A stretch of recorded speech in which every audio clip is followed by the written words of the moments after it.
Hello, नमस्कार, आदाब और सत श्री अकाल। कैसे हो लवलीज?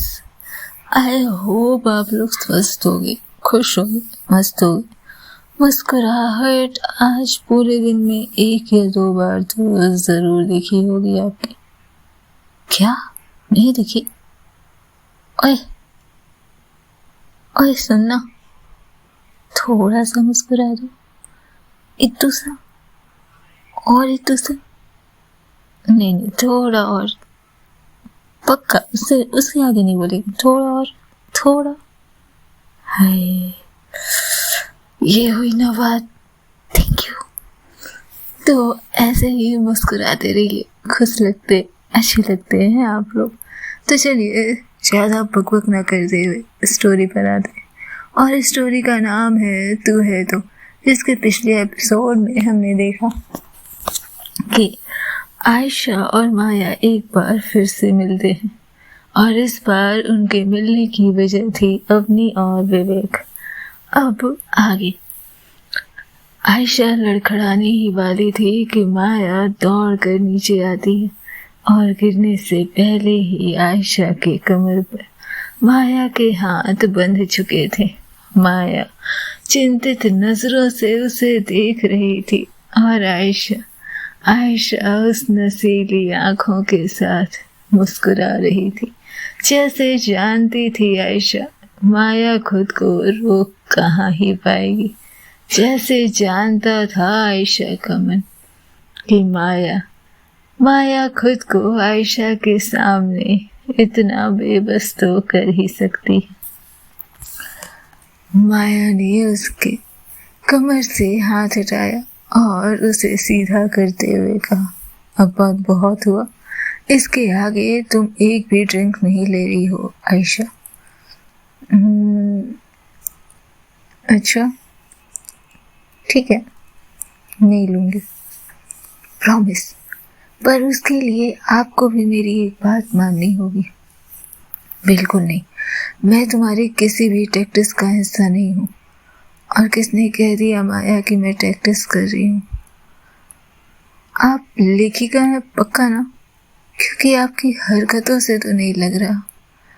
जिस तरह से मैं खुद को आपके सामने एक्सपोज कर देती हूँ, फिर भी क्या सच में आपको लगता है कि मैं कोई टैक्टिस कर रही हूँ?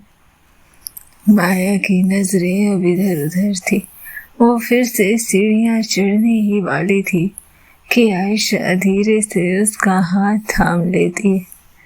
नो माया, नो, इस बार तो ऐसे नहीं। यह चुपचाप चले जाना आपका तरीका हो सकता है, पर मैं अब उस चुप्पी को ओढ़ने की हिम्मत नहीं रखती माया। माया थोड़ा ठिठकती है, नजरें झुकी हुई। मैंने कुछ शुरू नहीं किया था आयशा, मैं सिर्फ तुम्हारे सवालों का जवाब दे रही थी। तो अब आप शुरू करेंगी माया। मुझे आपके साथ समय चाहिए, मुझे आपके साथ रहना है और यहाँ आप मुझे नहीं रोक सकती। आयशा उसकी गहराई में देखती है, पर जवाब में आपकी आंखों ने कुछ और भी कहा था ना माया। और अब मुझे उन जवाबों का पूरी जरूरत है। जो शुरू हुआ है उसे तो कम से कम अधूरा मत छोड़ो। माया उसके नजदीक आती हुई कुछ थमी सी सांसों के साथ, तुम किसी और के साथ हो आयशा, जानती हो ना तुम मुझसे क्या मांग रही हो? और आयशा आहिस्ता से मुस्कुराती है। जानती हो माया, यही तो सबसे बड़ी गलती है कि मैं किसी और के साथ। लेकिन एक सवाल पूछूं? नहीं। तो फिर मेरा जवाब सुनिए। मुझे फर्क नहीं पड़ता, क्योंकि मेरे लिए ये सब सही या गलत से बिल्कुल जुदा है।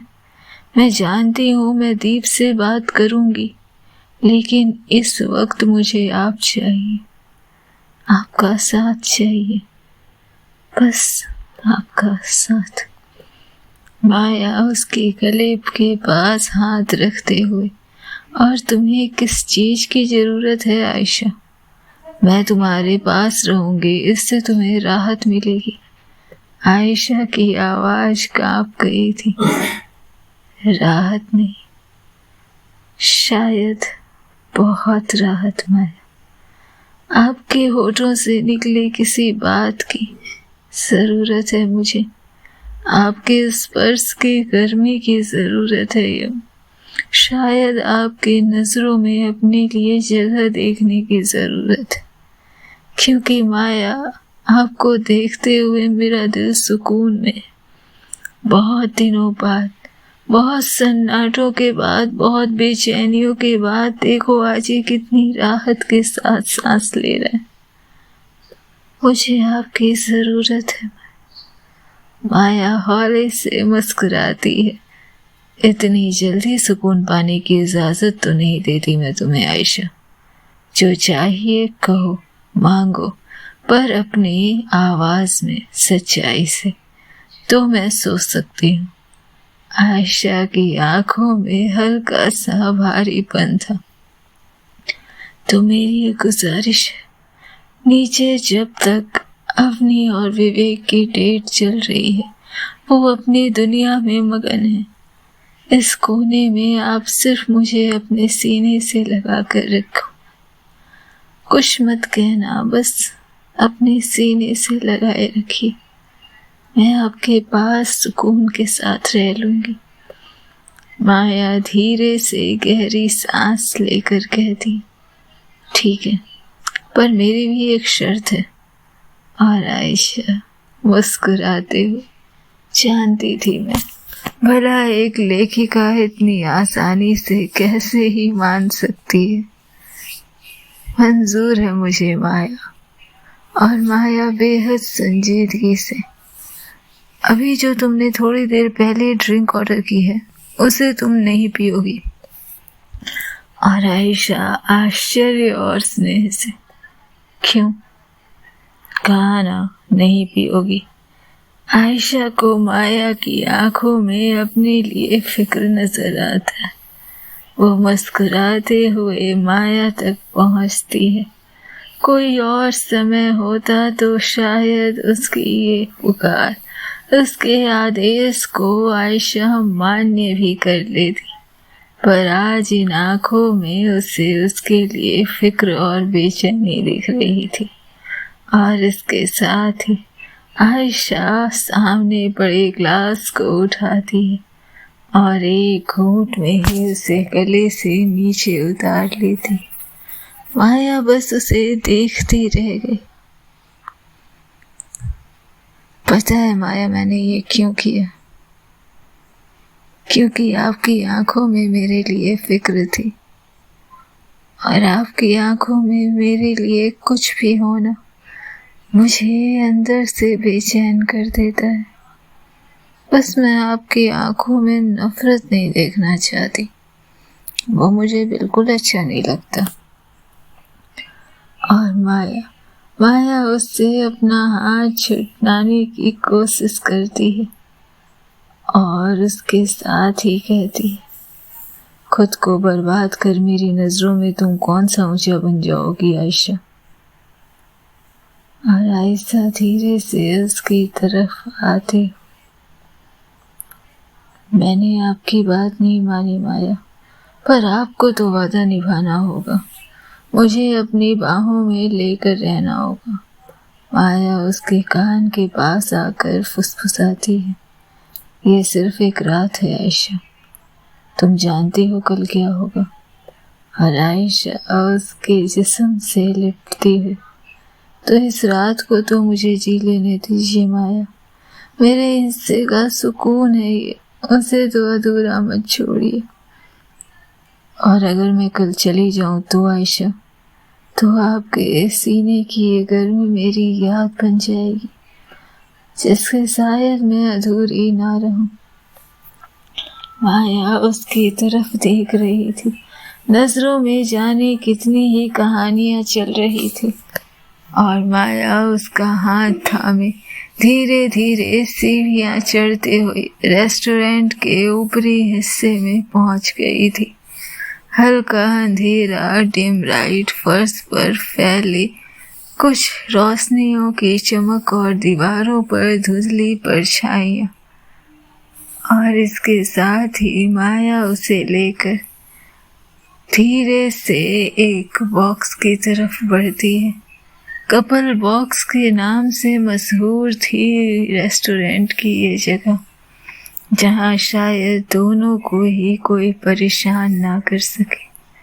दरवाज़ा खोलते ही बस उसने उसे अंदर लेते जाते हुए कहा, चलो। बस इतना ही तो कहा था माया ने। वो उसे ऊपर उस रेस्टोरेंट के हिस्से में लेकर गई, जहाँ आमतौर पर किसी भी तरह की डिस्टर्बेंस नहीं होती थी, किसी भी तरह की परेशानी का सामना नहीं करना पड़ता था। और उस कमरे के अंदर सोफे पर बैठते हुए उसने आयशा को अपने पास बैठने का इशारा किया, जैसे कोई रोक नहीं रहा था उसे। आयशा तेजी से उसकी तरफ झुकी और उसकी सांसों में समा गई थी। उसका माया अब आयशा के हाथों को अपने हाथों में लिए बैठी थी, और आयशा की सिर माया के सीने पर टिके थे। आपको पता नहीं है, आप कितनी भी एक्सटीरियर कठोर रखें, आपसे ज्यादा सॉफ्ट कोई नहीं है माया। माया चुप रही, सांसें स्थिर थी, लेकिन होठ हल्के से कांप उठे थे। वैसे एक बात पूछूं माया सहगल? आयशा, मैंने तुमसे पहले भी कहा है ना, मुझे सिर्फ माया बुलाया करो। मुझे ये पूछना है कि जब मैं माया सहगल कहती हूँ, क्या आपको परायापन महसूस होता है? इसलिए आप मुझे माया कहने कहती हैं, है ना? आयशा मुस्कुरा रही थी, और माया ने उसके चिन पर अपनी उंगलियां रखते हुए उसके चेहरे को अपने चेहरे के नजदीक किया। मुझे माया सहगल मत कहो आयशा, वरना। आयशा की आवाज में शरारत थी और मुस्कान में एक तरह की खुराफात। तो क्या आप मुझे सजा देंगी? माया ने हल्के से सिर उठाया। आंखों में चंचलता नहीं थी, सिर्फ एक अजीब सी खामोशी, जैसे कह रही हो जरूरत पड़ी तो हाँ। लेकिन उसने कुछ नहीं कहा और आयशा के सिर को फिर से सहलाने लगी। आयशा उसके कान के पास आकर फुसफुसाती है, अगर आपको मेरी माया सहगल करने से अंदर कुछ एहसास नजर आते हैं ना, तो ट्रस्ट मी, मैं आपको सिर्फ माया सहगल ही कहूंगी। माया की मुट्ठियां बंद थी, जैसे वो खुद को रोक रही थी, कैद कर रही थी, और आयशा ने उसे महसूस किया था। वैसे आप खुद को इतना कंट्रोल क्यों करती हैं? आयशा ने उसकी हथेलियों को धीरे से खोला। अब क्या है, मुझे सच में महसूस तो करने दीजिए ना माया। माया ने कोई जवाब नहीं दिया, बस आयशा के गालों को छुआ, बेहद हल्के से, जैसे वो एक सपना है जिसे जोर से छूने पर कहीं टूट न जाए। अब आयशा की आवाज में कोई शरारत, कोई उलाहना नहीं थी, बस एक टूटी हुई लड़की की पुकार थी। माया, मैं थक गई हूँ खुद से भागते भागते। मैं जो नहीं हूँ वो नजर आते आते। मुझे कुछ नहीं चाहिए, पता है, मुझे सब कुछ जरूरत से ज्यादा मिला है, पर आप मुझे आज की रात चाहिए, पूरी की पूरी। माया ने एक गहरी सांस ली, फिर बिना कुछ कहे उसने आयशा को अपने सीने से ऐसे कसकर बांधा, जैसे वो उसे उसके हर टूटे टुकड़े के साथ समेटना चाहती हो। आयशा ने अपनी आंखें बंद कर ली। उसके होठ कांप रहे थे, लेकिन अब उनमें कोई सवाल नहीं था। उसने फिर से कहा, आपको पता है, जब आप मुझे ऐसे सीने से लगाती है ना, तो ऐसा लगता है कि शायद मैं बच सकती हूँ। फिर से माया की चुप्पी। उसके होठ अब भी बंद, लेकिन उंगलियां आयशा की पीठ को सहला रही थी, धीरे धीरे। मैं कल पक्का दीप से बात कर लूंगी, जैसे खुद को समझा रही हो, आयशा ने कहा। मैं जानती हूँ कि हमारे बीच सिचुएशन कॉम्प्लिकेटेड है, पर मैं आपको किसी नाम में बांधने नहीं आई हूँ। प्रॉमिस, बस एक रात, बिना सवालों के। माया ने उसकी तरफ देखा। उन आंखों में न इनकार था न इजहार, सिर्फ एक खामोशी थी जो सब कह रही थी। मैं आपके लिए कुछ नहीं मांग रही माया, आपसे कुछ नहीं मांग रही, न भविष्य न वादे, बस ये कुछ पल जो आपके पास है, मेरे लिए थोड़ा रख लीजिए। आयशा के बालों में उलझ चुकी थी माया की उंगलियां, जैसे उसकी बातों में उलझा हुआ था मन उसका। वो धीरे धीरे उसे अपने सीने से लगाए उसके सर को सहलाते हुए जाने कौन सा सुकून दे रही थी, जैसे किसी बच्चे को एक प्यारी थपकी दी जाए। और आयशा फुसफुसाती है, मैं चाहती हूँ कि आप भी एक बार मेरे लिए खुद को खोल दें, जैसे मैं हर बार आपके सामने खुद को नंगा करती आई हूँ अभी तक। माया ने जवाब नहीं दिया। उसने आयशा का हाथ पकड़ा और अपने दिल पर रखा, जो अब भी संयम के साथ धड़क रहा था।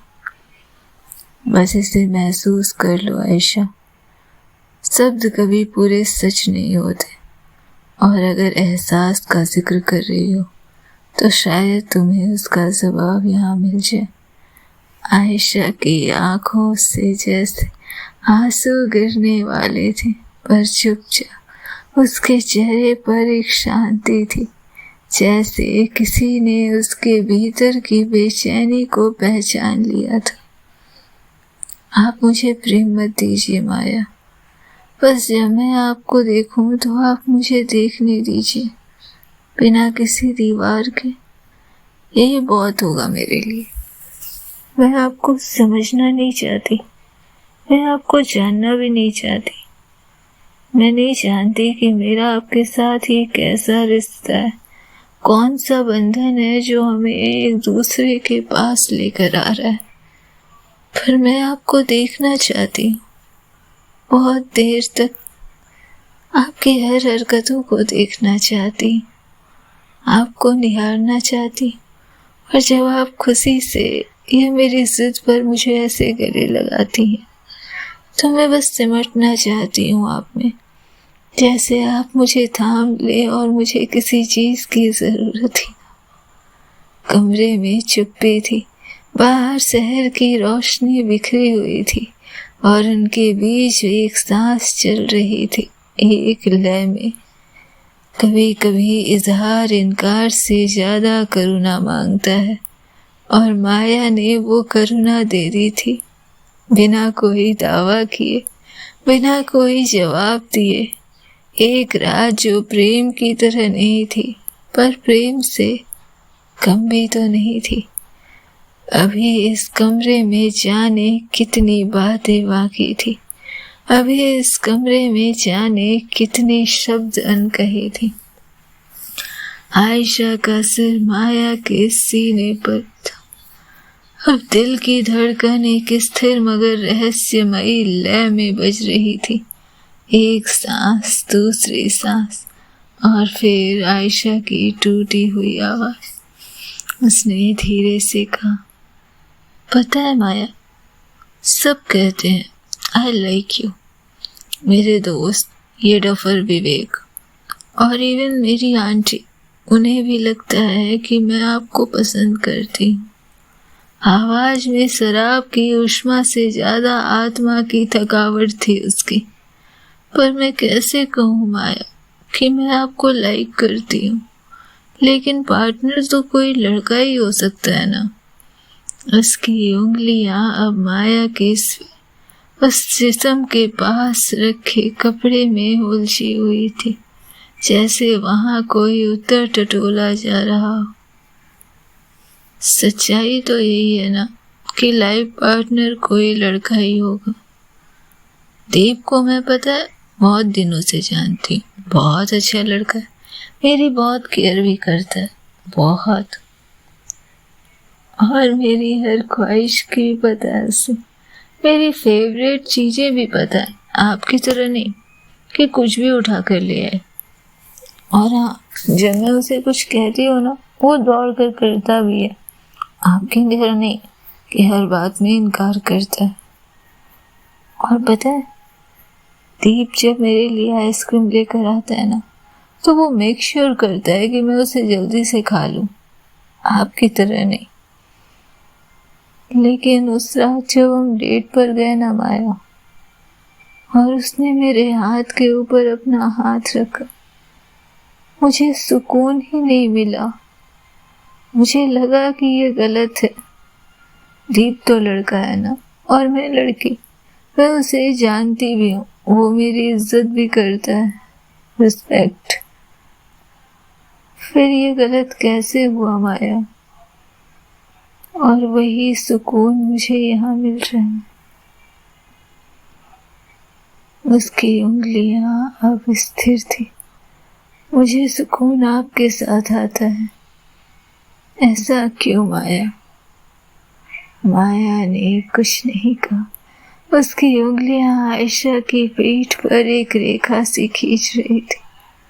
और जब हम डांस कर रहे थे, वो जैसे जैसे मेरे करीब आ रहा था ना, मुझे घुटन हो रही थी। ऐसा लग रहा था कोई मुझे बंद कमरे में बांध रहा है। मैं अंदर से कांप रही थी माया। मुझे उससे छूटना था, भागना था, मैं उससे निकलना चाहती थी। क्यों माया? आपके साथ तो मैं ऐसा महसूस नहीं करती, फिर उसके साथ क्यों? क्यों आखिर? जैसे इस क्यों के अलावा और कोई सवाल ही नहीं थे आयशा के पास। क्या होना था आगे? जाने के लिए सुनते रहे नेक्स्ट एपिसोड। तो खुश रहें, स्वस्थ रहें, मस्त रहें, बिंदास रहें, खुद का बहुत ध्यान रखें, और हाँ, मुस्कुराते रहना। वरना आजकल बॉक्सिंग भी सीख रहे हैं, क्या पता कहाँ काम आ जाए। समझे डोरेमोन? Take care lovelies.